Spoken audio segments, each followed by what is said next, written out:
Earlier this week, the final episode of Better Call Saul debuted, and that means the Breaking Bad verse has come to a close. In lead up to that finale, I've been rewatching the entire Breaking Bad verse and reviewing each of the seasons. Along the way, we've made it to the final season, Breaking Bad Season 5. Let's talk about it.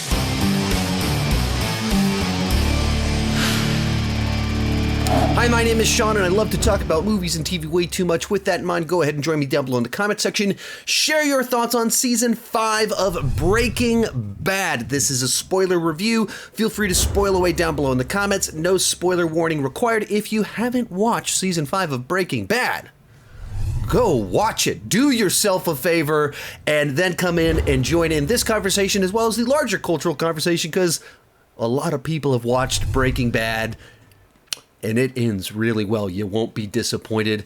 On that note, let's get started. And to just give my general feelings on the season real quick, I just think it's an excellent season of television with a very satisfying conclusion. It follows up where things left off with season 4 and just keeps building the tension, escalating the stakes, taking everything to this whole other level, continuing to use people's strengths and weaknesses against them, where character flaws end up having dire consequences, and each choice that these characters make really matters. It leads to something. There aren't just throwaway moments. There aren't throwaway choices. It all plays into this grander narrative where the journey that they have been on up to this point in time comes to its conclusion. And for most of them, it's a very, very, very, very bad conclusion. Nobody gets a happy ending here, and therefore, and it all feels earned. Because it all is built off choices and the journey and all the pieces coming together, all these intertwining plot lines, intertwining choices, intertwining character flaws, strengths, all of it comes together to lead to the final 3 episodes where it all comes crumbling down. And that's, for me, what makes it so incredibly satisfying. And even rewatching it had been 3 years since I last rewatched it, and I had watched it then, and it's when the season originally aired, and forgotten little details of how all of it came together. You remember the iconic shots and the final conclusion for Hank and all of it, but how exactly did the pieces get maneuvered to the exact moment? And every time it's like, oh, that's right. I wanted to forget this because it's just so tragic as you're watching it unfold, and where, you know, like rewatching it, when you know the final destination, when you know that this choice right here in this moment right there is going to lead to all of this coming down. You just feel it right in your gut, the tragedy of it all, and the impending doom. Maybe that's maybe the right way to kind of even describe this season. Even as they're being successful and it's getting bigger and they're having the wins, there's this looming sense of impending doom. You know it's not going to be a happy ending. You know this isn't sustainable. You know there will be consequences, and you're just waiting for it to happen.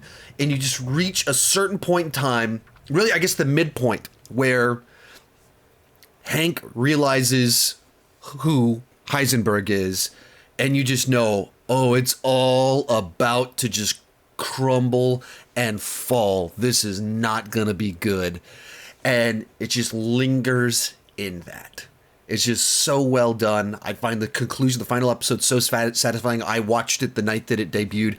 I actually had to drive over to my in-laws because we've never had cable, and this was before you could get this AMC Plus and do the streaming version of it. Drove to my in-laws. They've never seen an episode before. Like, we got to watch this show. The only time we've ever done this, used their cable for this purpose, was to watch the series finale for this show. And maybe because a week before had been the series finale for Dexter, which was so terrible, that by comparison has always felt incredible. But I've rewatched through the series a couple of times since then, and every time it just feels like that was right. That was earned. You didn't give redemption where it wasn't earned. You had tragedy where it fit and made sense. It was dark, but it wasn't overly just bleak. Each of the things felt earned. And you get some justice for the people it felt horrible, just felt like the worst characters on the show, one of them being Walter White. And while he's our protagonist that you knew you didn't want a happy ending for, you gave him just enough revenge while in no way trying to make it suggest that he wasn't another villain that needed to go down. It felt right. And then Jesse, who had suffered, doesn't in any way get a happy ending, but he gets freedom. Felt it worked. Let's dive into some specifics. And because this season is so long, so detailed, so intricate, I don't think I can walk through all the plot points and everything that mattered, because there's just so much in here. It is such a dense season, and in certain ways, compared, like, rewatching, I was thinking, like, I don't have any actual criticisms of this season. I thought it was great, but I thought this really could have been 2 full seasons. There's 20 episodes here. You could have gone a little bit longer. There's a few places where you could have paused, given a little bit more detail, and fleshed it out. And I say this as a criticism. I just think that it absolutely works as is, and it gets an A+ from me. But you got to go, could have been 2 A+. I think he could have done that. And I'll dive into some of the specifics, but even because of that, can't dive into all of it, because even with a bunch of notes, I can't remember it all. But it kicks off right where the last season left off, and Walt has blown up Gus. It's all over the news. Skyler's like, "Are you seeing this? Were you involved?" And he's like, "I won." And from this moment onward, I feel like Walter White is gone. And even I watched El Camino, and tomorrow I'll post my review for that. And you get the one scene with Bryan Cranston in El Camino, and it's Walter White talking to Jesse, where he's like the guy that's trying to coach it, like be the teacher to him still a little bit. He's not trying to maneuver him. He's not in liar mode. They're at a diner and they're just talking, and it's Walter White. He's broken bad. He's doing evil things, but it's Walter White. And pretty much this whole season is Heisenberg, where just the ego takes over, the greed takes over, the ambition takes over, and he's become so accustomed to lying, so used to doing horrible things. He's just constantly in maneuver mode, where everything is disingenuous. Nothing he says is honest. Everything has the liar voice. Everything has the power play associated with it. And his moral compass is just gone. And anytime he even pretends as if he feels bad, he's clearly lying. And he plays entirely different the whole season. And it makes sense with the journey that he's been on. All the tension, even in season 4, you had these little moments to where there was vulnerability, little moments where he was trying to like realize his own fear and everything. And then after he beats Gus Fring, suddenly he thinks he's invincible. Suddenly he thinks he can do anything, and all the restraint is off and all the morality's gone until he thinks that Hank's gonna die. And suddenly you get Walter comes out because he's afraid and desperate, and he doesn't have any moves. He's trying to get it, like maybe that, but for almost his whole season, he's fully transformed into the guy. It broke bad. It broke him. He disappeared. The other guy took over. And that is so much what makes the show so compelling, is watching that journey. And when you finish the show, you kind of want to immediately want to go back and watch the beginning, because of how far they go over 2 years, how much they change and transform. And even in the last 3 episodes, how much Walter changes and transforms. And all of it feels earned. All of it feels justified. So at the beginning of the show, they pretty quickly realize there's a computer that has information on it that'll tie everything back to us. So they have the magnet episode where Jesse's the one that's like, magnets, use magnets, we use magnets. And so they start partnering with Mike, who is not a big fan of theirs right now. On the one hand, Mike has enough reasonableness to say, like, Gus was playing this game too. Gus was trying to kill them. They killed Gus. Okay. They screwed everything up, but I'm mad at them because they screwed everything up and they made a gigantic mess for me. Not necessarily because Gus was my best friend and you betrayed my best friend. It's not that. Like, this is all part of the game. It's all part of the business. Mike gets that. But he's like reluctantly working with the people that just caused an enormous problem for him, and ultimately makes it so everything he's been working for is kind of in vain. So they do the magnet scheme and it actually works. Jesse's the one that comes up with the science explanation to how to solve a problem, which is kind of fun. In his simplistic kind of goofiness at times, like, magnets. No one's listening to him. He just keeps yelling magnets until they go, what? What are you talking about? And they go for it. It's this ridiculous thing, but it makes just enough sense for it to work. And so I thought that was a lot of fun, the way the magnet scheme played out. And then from there, they're kind of like trying to figure out how do we like maneuver from everything's broken to they decide to continue onward with the business.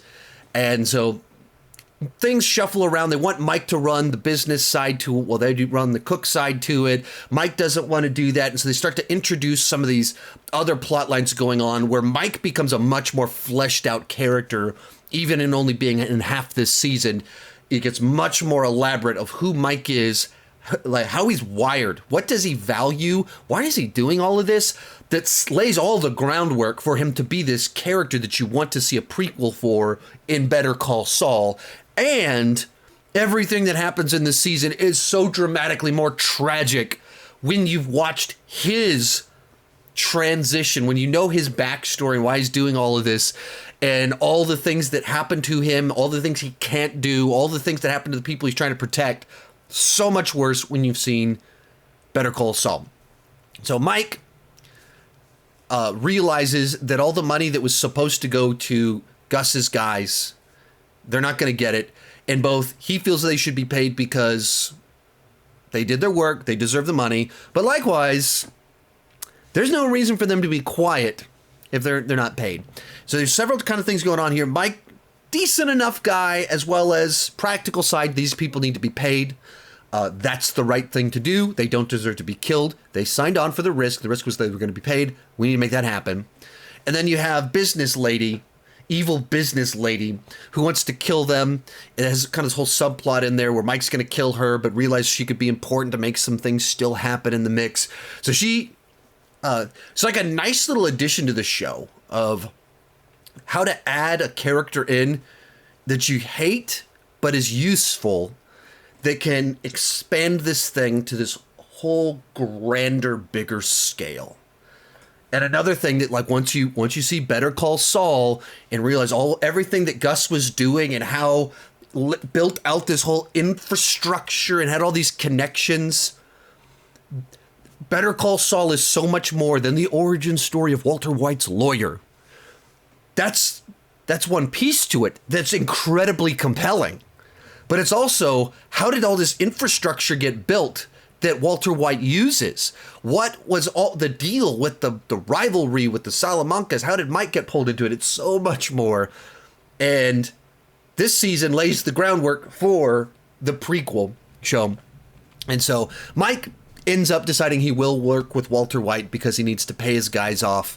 And we can keep this lady alive just long enough, even though she tried to kill Mike and killed off one of these people that didn't deserve to die. They deserved their money. And how are they going to cook the meth? They recruit Meth Damon and his fumigating company to pick houses, and then while they're getting fumigated, the bugs are being killed and everything, they go in and cook meth. Pretty clever idea. Kind of gave me some ideas for future business opportunities. And that introduces the Todd character, Meth Damon.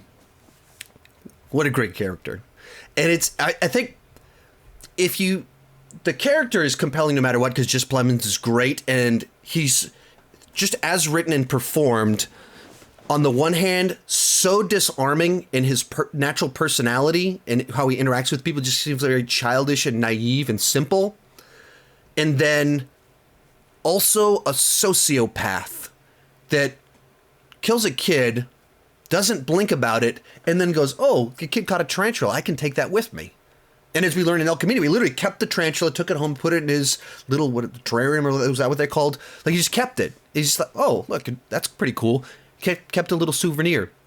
And so he's disarming in his personality, a sociopath, and a creepy, creepy sociopath. And what adds an extra layer to it is if you watched Friday Night Lights before you watched Breaking Bad. So Jess Plemons was on Friday Night Lights as Landry. who's just like this really sweet, decent guy that's funny, that he's fun. And there's just enough Landry, because it's just Plemons, in Todd that he's endearing in a certain sense.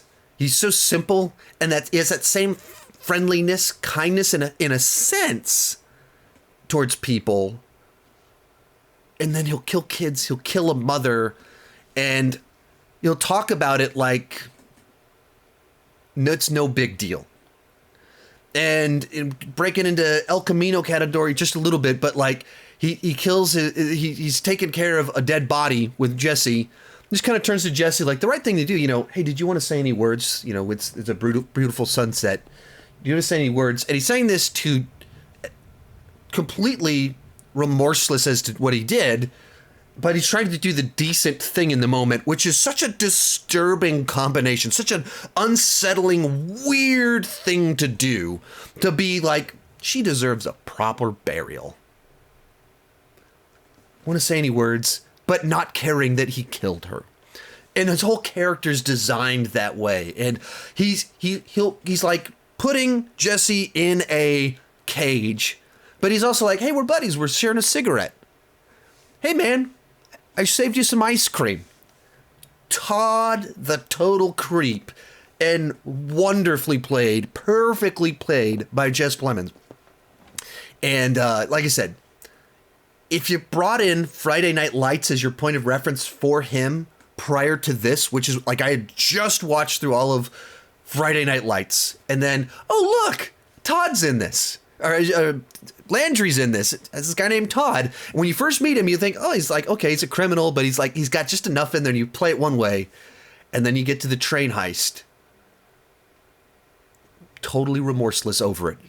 So anyway, continuing onward, they're making tons of money. It's going well. Walter's not crazy about having to share all the money for all these past guys, but Mike gets to run that side of things. And then you have the problem of methylamine, where they run out of methylamine. They go to Business Lady, and there's a lot of back and forth. And are the cans being monitored by the government? Government investigates her, and why is that going on? A lot of that kind of stuff going on. But it leads to she, to stay in this industry, stay working with them, says, there's a train, you can rob the train. Which case they just have this great episode of them robbing a train and coming up with a way to do it so no one will notice, and even using math and science, like we can steal this much, we can fill that much water into it, and then they won't notice it. This will be our excuse. This is how we'll get away with it. We can do this. We could do all this great stuff, and then it goes down, and there's problems in their little scheme, and then they don't have enough time, but they still manage to get every little bit of the methylamine. It's like tense, edge of your seat, like, will they get caught? Will someone look over? Will anything get away? And they pull it off. They're going to get away with all of this. No one sees them. No one knows what they've done. No one knows the methylamine is missing. And then Todd pulls out a gun and shoots a kid. The kid pulls up. Todd waves at him, grabs his gun, and just shoots the kid. And it's also one of those ones of, what's the thing? What's the thing that could happen that would most upset Jesse, that feels like it makes sense? That we've fully established Jesse, no problem cooking meth, doesn't like to kill people, but like he can even move on from that. But kids, you don't mess with kids. Kids are innocent. They are not a part of this. Off limits, 100%. And then without pausing, without thinking, without exploring other options, Todd shoots a kid. Not exactly what Jesse would choose to do. And once again, as I said early on, every choice matters. Everything has consequences. So a little kid rides up on his bike, and because they've recruited Psychopath to help them, Psychopath doesn't pause to have a conversation. Like, this kid clearly would have no idea what they just did. No idea how to interpret it. They could easily just say, like, they're maintenance people. A kid would have no idea even how to describe to an adult what he saw. There's no version of this where this kid could actually go and like even if he said like it's weird, there's like guys with a next to the train tracks and they had a hose. The kid wouldn't even know what to describe. But Todd was told no witnesses, kills a kid. Brutal, and leads to such dire consequences for the rest of the season with the way everything kind of trickles down after this. The broken tensions, the teams, the factions, everything's a mess after this. So in the next episode, this is where I started to say they could have added a few more episodes to this season. They could have broken this season in half and had a couple more here, a couple more on the back end. Because in the next episode after the Great Train Robbery, it has two kind of things going on. First one is they just have a quick conversation about Todd and everything and the ramifications of it. And then it immediately kind of goes into Mike's legal troubles to where the police are hardcore after him. Mike is trying to get this money to people, trying to make it happen, but he needs out because of all of this. And on the one hand, I kind of have like earlier seasons, they would do something like this. Big, gigantic thing, big win, and then there'd be like 4 episodes of personal life aftermath of this, and you just see it stretched out for 4 episodes. Here, it's like 2 scenes. It's not even 1 episode. That's sort of like, I see season almost moved too fast. It's an A+, sticking to that. But you got to go, could it have been an A++? Or, like I said, could it have been not just 1 season that's an A+, but 2 seasons that are an A+. But I think it could have paused a little bit longer on the aftermath of they killed a kid and how are they reacting as individuals before we move on to Mike's legal troubles and Mike needs out for this other stuff. So that leads to Mike needs out because what's going on with these other things kind of leads to a set of circumstances where they need to split the methylamine. All 3 of them own a third of the methylamine. So Mike's got a way that he can sell it. Jesse wants out because Jesse's not a sociopath. He doesn't want to be associated with Todd. And that's where like they have a vote at the very beginning of the episode. Like, let's vote on it. Okay, we voted to keep Todd. We voted to keep Todd. Just like that. That feels like this could have been more. So immediately Jesse doesn't. And then they vote to keep Todd, keep things going, and then immediately, by the end of the episode, Mike wants out for a different reason. Where you could have been like, Jesse wants out for that reason, next episode Mike wants out for his own reasons. Something like that. But anyway, still an A+. Just talking. Mike's legal troubles kind of catch up with him. He needs out. And then immediately, one of the funniest lines in the whole season is when Mike meets up with Walter, shows up, he goes, I've got problems, I'm being tailed by the police, and Walter goes, were you followed here? And Mike goes, yes, I was followed by the police to my illegal meth cooking lab or something like that, my illegal drug pen. Just says it totally straight-faced after Walter suggests that Mike, of all people, just led the police there. And it's not a totally irrational thing for Walter to ask most people in the context where Mike is like, I'm being followed, I need out, I've been tailing. It plays really funny the way Mike just responds to him. That's probably the biggest laugh of the season for me. Earlier seasons probably had more laughs. This one's just so tense, it doesn't have quite as many. That was a good one for me. But so Mike wants out, Mike needs out, Jesse wants out. And you get to the end of the episode, and they're trying to figure out how to do this. And Walter comes up with a plan to how he can sell them out, get the money and everything. Leads to the next episode, Say My Name.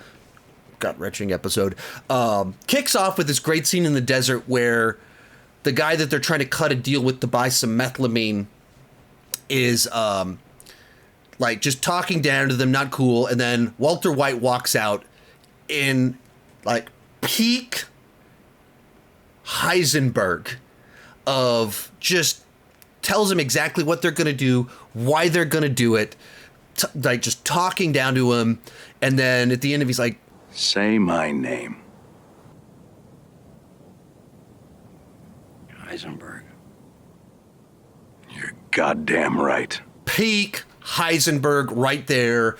He has conquered the world of being drug kingpins in the opening scene of this episode. So they cut the deal to make it happen, and they get the money from Mike, but he doesn't give money to Jesse. Jesse's not crazy about this, and Walter's trying to, clearly maneuvering, clearly lying, clearly trying to keep Jesse connected, attached to all of this, and won't let him go. So episode plays out. Mike tries to get his money to everyone. Hank figures out to go after the lawyer. Lawyer's delivering the money. So Mike's plan falls apart. Hank is after Mike. Mike needs to make a run for it. Scenario unfolds where Walter needs to go and talk to Mike. And Walter decides he's going to be the one to go talk to Mike. And Jesse's like, well, you're too hot. I got to go do it. So Walter goes to talk to him, sees a gun in the bag, and basically demands that Mike give him the name of the 9 people.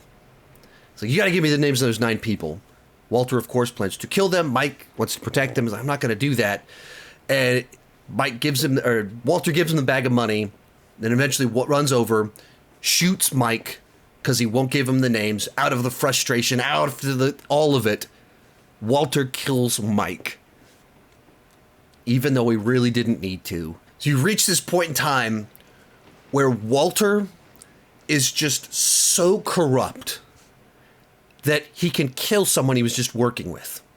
This guy hasn't actually done anything wrong recently to justify Walter wanting to shoot him, just out of a fit of rage. He's reached the point in time where he can just kill him. And he premeditated this enough that he had the gun pulled, had it on him to be able to do this. And even the thing he's trying to do is so he can kill more people. That's how far he's come and how much Heisenberg has just taken over. He truly is just a corrupt person, unfazed by any of this, wanting to do anything not to be caught and to be able to make as much money as he can. And so walks over, shoots Mike, and after he realizes what he does, he has this moment where he pauses and he kind of goes, I could have just asked the business lady. Could ask that other, she has the names. Like, he realizes this doesn't even make sense inside of his own twisted worldview. He was just acting out of rage, and he's killed Mike in the process. And even as he kind of follows Mike to where he's at to try and whatever he can, starts trying to talk and just says it's all just the worst. He's killing the guy and he's trying to almost rationalize it, trying to feel bad about himself. Mike's just like, just shut up. Let me die in peace. And Mike falls over. And it's one of those ones that just, when you've seen the whole journey, Better Call Saul, Breaking Bad, of at the beginning, he's working this small-time job, feeling guilty over stuff that went on with his son. And then he slowly gets pulled into this world to make a little bit more money to help his family out of feeling guilt. He goes further and further into it, just always rationalizing, always justifying it as, it's for my family, it's for my family, I'm giving the money to my family, I'm giving the money to my family, that's why this is okay, that's why I can get away with this is why this isn't wrong. Always having that justification. And you see the ultimate conclusion to it. Just because he's doing it for the right cause doesn't mean he's not playing a risky game. Doesn't justify any of it. Still, all for nothing. And along the way, he did help the family, but he wants to leave these millions of dollars to his granddaughter. Seems very unlikely that's going to happen. And on the one hand, it's like, it's tragic because he worked so hard, did so many evil things for that goal. And on the flip side, she didn't really ask for it. It's not like she's actually in this dire situation that needs $2 million. It's just the path that Mike has been on of becoming the worst version of himself. Giving into that dark side that corrupted him as a police officer and now continues to corrupt him. He justified it, but it's just this tragic ending where he dies for nothing. Walter didn't need to shoot him. And the money that he worked so hard for isn't going to his granddaughter, and the men that he worked so hard to try and keep alive, well, as we learn in the next episode, it's not going to happen anyway. And it feels earned. Does it feel like Walter, now Heisenberg would do that. Yeah, it does. Do you really think Mike was going to have a happy ending with all this, the things that he's done, all how compromised he is? Does he really feel like he should have a happy ending? No, of course not. So he's killed by Walter White. So you kind of continue into the next episode where Walter then goes with Todd's uncle to come up with this scheme to kill 10 people in prison in a 2-minute time period.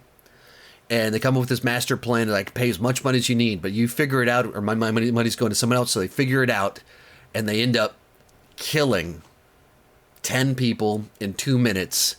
And now not only is he a great chef for crystal meth, he has an empire that's able to take out anyone that's a threat, kill them brutally, get away with it, no leads.